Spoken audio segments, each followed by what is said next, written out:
आज का हमारा अध्याय है प्राचीन भारतीय इतिहास के स्रोत। तो प्राचीन भारतीय इतिहास के स्रोतों में आज का जो हमारा अध्याय है उसका नाम है आरण्यक। आरण्यक क्या है तो आपको पता होगा। जो आरण्यक है वह अरण्य से उत्पन्न हुआ है, जिसका शाब्दिक अर्थ है वन। आरण्यक पता होगा आपको, अरण्य से उत्पन्न हुआ है जिसका शाब्दिक अर्थ है वन। अर्थात ऐसे ग्रंथ जिनकी रचना एकांत में चिंतन के फलस्वरूप हुई। अर्थात ऐसे ग्रंथ जिनकी रचना एकांत में चिंतन के फलस्वरूप हुई, वो क्या कहलाए? आरण्यक ग्रंथ। क्योंकि आरण्य किससे बना है? वन या जंगल। जंगल में एकांत रूप से जो ग्रंथ लिखे जाते थे चिंतन के फलस्वरूप, वो ग्रंथ कौन से कहलाए? आरण्य ग्रंथ कहलाए। हाँ, इसमें यज्ञ विधियों के स्थान पर आध्यात्मिक चिंतन को महत्व दिया गया।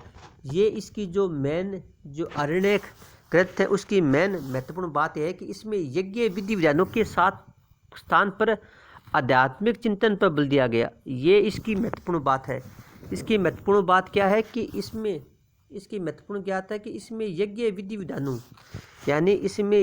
विधानों के स्थान पर आध्यात्मिक चिंतन को महत्व दिया गया है। इसमें दार्शनिक सिद्धांतों और रहस्यवाद का वर्णन है। यानी इसमें किस चीज़ का उल्लेख है?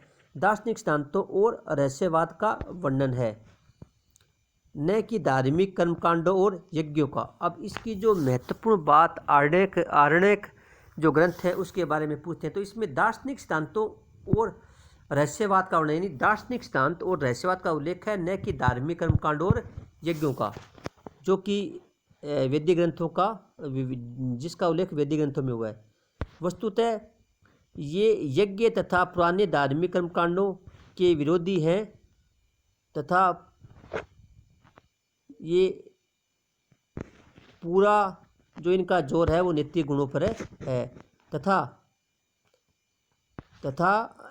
इसके बारे में और महत्वपूर्ण बात यह है कि वस्तुतः यज्ञ और पुराने धार्मिक कर्मकांडों के स्थान पर नैतिक गुणों पर बल दिया गया है। इसके बाद में ये ब्राह्मण ग्रंथों के अंतिम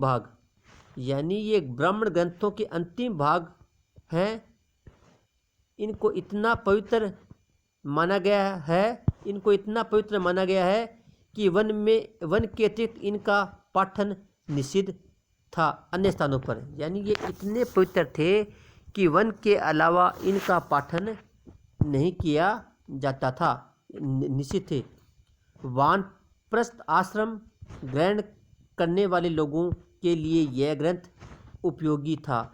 यानी यह ग्रंथ किन के लिए उपयोगी था? जो वानप्रस्थ आश्रम ग्रहण कर लेते थे, यानी जो व्यक्ति वन में चले जाते थे उनके लिए यह ग्रंथ महत्वपूर्ण था। हाँ, यह ग्रंथ महत्वपूर्ण था।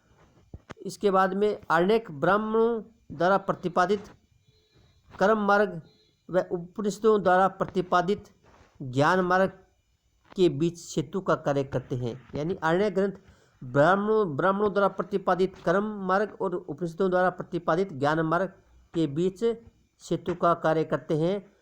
प्रमुख आरण्य ग्रंथ हैं, उसमें ऐतरेय, तैत्तिरीय, मैत्रायणी, सांख्यन आदि हैं। इस प्रकार आरण्य का ग्रंथ है। तो प्राचीन भारतीय इतिहास के जो महत्वपूर्ण स्रोत हैं उनकी जो सबसे बड़ी विशेषता है ये है कि इनको एकांत में वन में चिंतन के फलस्वरूप इनकी रचना की गई थी और इनका जो पाठन था वह वनों में ही किया जाता था। इसकी सबसे बड़ी जो बात है वह है कि इसने दार्शनिक सिद्धांतों और रहस्यवाद का वर्णन है। किसका वर्णन है? इससे पहले जितने भी ग्रंथ थे उनमें धार्मिक कर्मकांडों और यज्ञों का वर्णन था। अन्य जो इससे पहले जो प्रमुख ग्रंथ आते हैं प्राचीन भारतीय इतिहास के, उसमें धार्मिक क्रियाएं, यज्ञ, अनुष्ठान आदि का उल्लेख था। लेकिन इनके स्थान पर आर्यों के दार्शनिक सिद्धांत और रहस्यवाद का वर्णन है। ये आर्य ग्रंथों की प्रमुख विशेषता है। आरण्य का शब्द है वन। आपको पता होगा इसका शाब्दिक क्या है? वन।